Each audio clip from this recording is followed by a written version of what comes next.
પોલીસને અમે કીધું તમે જે 2 નંબરના દંડ ઉઘરાવો છો મજૂરિયા લોકો પર એ બંધ થવું જોઈએ. અગર નહીં થતું તો અમે આગળ જેટલા પણ એમણે બુટલેગરોને લાયસન્સો આપ્યા છે, બુટલેગરોને પરવાનગીઓ આપી છે, 10 પેટીના 5 લાખ, 20 પેટીના 10 લાખ એ અમે ખુલ્લા પાડીશું. એ કાલીઓ હોય, ભૂરીઓ હોય, ભોલીઓ હોય કે લાલીઓ હોય, બધાના નામ આવનાર દિવસોમાં ખુલ્લા પાડીશું.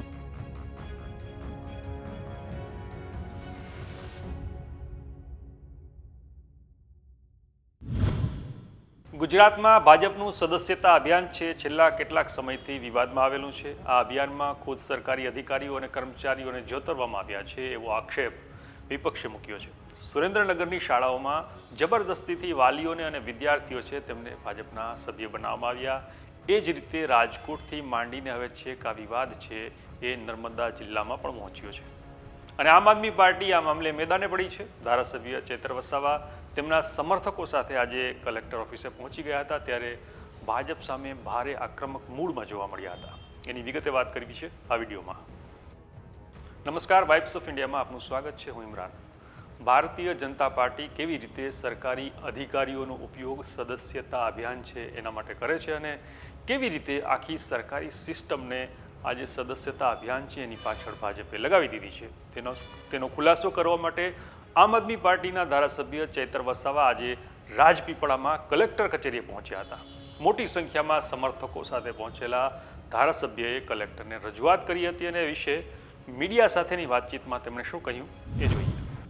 છેલ્લા 3 દિવસથી 9 તારીખથી લઈને નર્મદા જિલ્લા વહીવટીતંત્ર દ્વારા બીજેપી સભ્ય અભિયાનમાં જોડાવા માટેની ઝુંબેશના રૂપે કામગીરી ચાલે છે.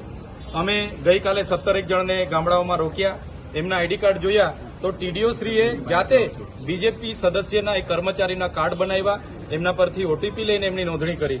તો દરેક જિલ્લાઓમાં હવે ભાજપના કાર્યકરોને લોકો ઉભા નથી રાખતા એટલે હવે કર્મચારીઓને ટાર્ગેટ આપવામાં આવ્યો છે. અમારે ડેડિયાપાડાની વાત કરું, મનરેગાને 13,000નો ટાર્ગેટ છે, તલાટીઓને નાના સેજાવાળાને 500 અને મોટા સેજાવાળાને 800નો ટાર્ગેટ છે. એવી રીતના ડીઆરડીના તમામ કર્મચારીઓ છેલ્લા 3 દિવસથી સભ્ય નોંધણીની કામગીરી ઝુંબેશના રૂપે કરે છે. એના પુરાવા અમે આજે ડીડીઓ શ્રી, કલેક્ટર શ્રી અને એસપી શ્રીને આપ્યા છે.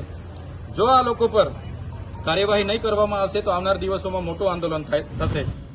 ભાજપના સદસ્યતા અભિયાનમાં જે રીતે સરકારી તંત્રનો દુરુપયોગ થઈ રહ્યો છે એ મામલે ચૈતર વસાવાએ ભાજપની ઝાટકણી કાઢી હતી. તંત્રએ તેમને 5 દિવસમાં કાર્યવાહીની ખાતરી આપી છે અને એવું નહીં થાય તો ફરી મોટા પાયે આંદોલન છે કરવામાં આવશે. જોઈએ ધારાસભ્ય શું બોલ્યા. પ્રશ્ન અહીંયા એ ઉપસ્થિત થાય છે, શું નર્મદા જિલ્લા વહીવટીતંત્રનો પગાર શું ભાજપની કમલમ ઓફિસોમાંથી આવે છે? તો કેમ આ ઝુંબેશના રૂપે આટલા બધા કર્મચારીઓ ગામડાઓમાં સભ્ય નોંધણી માટે નીકળી પડ્યા છે? તો એની રજૂઆત માટે આજે અમે આવ્યા હતા. દિન 5માં જે પણ કર્મચારી ઉપર કાર્ડ બન્યા છે, જે પણ કર્મચારી આ ઝુંબેશ ચલાવી છે એમને પર કાર્યવાહી કરવાની કલેક્ટરશ્રીએ અમને બાહેધરી આપી છે, ડીડીઓશ્રીએ પણ બાહેધરી આપી છે. જો કાર્યવાહી નહીં થશે તો દિન 5 પછી હજારોની સંખ્યામાં અમે ફરી અહીંયા આવીશું અને ઉગ્ર આંદોલન અમારું આગળ ચાલુ. ધારાસભ્ય ચૈતર વસાવા અને તેમના સમર્થકો આજે જ્યારે કલેક્ટર ઓફિસે રજૂઆત કરવા માટે પહોંચ્યા હતા ત્યારે પોલીસે તેમને અટકાવવાની કોશિશ કરી હતી અને એ સમયે ઝપાઝપીના દ્રશ્યો પણ જોવા મળ્યા હતા. આ વિશે પત્રકારોએ જ્યારે સવાલ કર્યો ત્યારે ચૈતર વસાવાએ પોલીસને શું ચીમકી આપી હતી એ પણ અહીં ધ્યાને લેવા જેવી છે. અત્યાર સુધીના જેટલા પણ આંદોલનો કર્યા છે એક પણ સરકારે કે ખાનગી મિલકતને રૂપિયાનું પણ અમે નુકસાન નથી કરતા. છતાંય અમે કેવડિયાની પરવાનગી માંગી, પરવાનગી પણ નથી આપવામાં આવતી. જ્યારે પણ પ્રોગ્રામો હોય અમને પરવાનગી જ નથી આપવામાં આવતી. અમે આવીએ એટલે પોલીસ જાણી જોઈને ધક્કા મૂકી અને જીભાજોડી કરવા ઉતરી પડે છે. તો અમારા નર્મદા જિલ્લાના પ્રશ્નો શું પોલીસ પૂરા કરવાની છે? પોલીસને અમે કીધું તમે જે 2 નંબરના દંડ ઉઘરાવો છો મજૂરિયા લોકો પર એ બંધ થવું જોઈએ. અગર નહીં થતું તો અમે આગળ જેટલા પણ એમણે બુટલેગરોને લાયસન્સો આપ્યા છે, બુટલેગરોને પરવાનગીઓ આપી છે, 10 પેટીના 5 લાખ, 20 પેટીના 10 લાખ એ અમે ખુલ્લા પાડીશું. એ કાલીઓ હોય, ભૂરીઓ હોય, ભોલીઓ હોય કે લાલીઓ હોય, બધાના નામ આવનાર દિવસોમાં ખુલ્લા પાડીશું. બીજી તરફ ચૈતર વસાવા સાથેની વાતચીતમાં પત્રકારોએ જ્યારે સવાલ કર્યો કે કયા અધિકારીઓ ભાજપના સભ્ય બનાવવા માટે કામ કરી રહ્યા છે, એમના નામ પૂછવામાં આવતા ચૈતર વસાવાએ આ રીતે જવાબ આપ્યો હતો. ડેડિયાપાડાના ટીડીઓ મારે ત્યાં ગઈકાલે કર્મચારીઓ આવ્યા, એમને પૂછ્યું, એમના કાર્ડ પણ મેં લીધા. તો ડેડિયાપાડાના ટીડીઓ જગદીશ સોની અને તમામ ટીડીઓને સૂચના છે અને ડીડીઓ સાહેબે કીધું છે. આવી રીતના બધા કર્મચારીઓના પણ કાર્ડ બન્યા છે અને આ જ કર્મચારીઓ ઝુંબેશના રૂપે આ બધા કર્મચારીઓ છે એ ટીડીઓ જાતે કર્મચારીઓનું રજીસ્ટ્રેશન કર્યું અને કર્મચારીઓ પર ઓટીપી આવે છે માગીને કાર્ડ બનાવ્યા છે ટીડીઓ જાતે. આ તમામ હજુ ઘણા છે, આ બધા કર્મચારીઓ છે. તો શું કર્મચારીઓને પગાર ભાજપના કાર્યાલયમાંથી મળે છે? ભારતીય જનતા પાર્ટીએ 2 સપ્ટેમ્બરથી સદસ્યતા અભિયાન છે એની શરૂઆત કરી છે. વડાપ્રધાન નરેન્દ્ર મોદીએ સદસ્યતા અભિયાન માટે પાર્ટી દ્વારા જારી કરેલા નંબર પર મિસ્ડ કોલ કરીને ભાજપનું સભ્યપદ લઈને આ અભિયાનની શરૂઆત કરી હતી.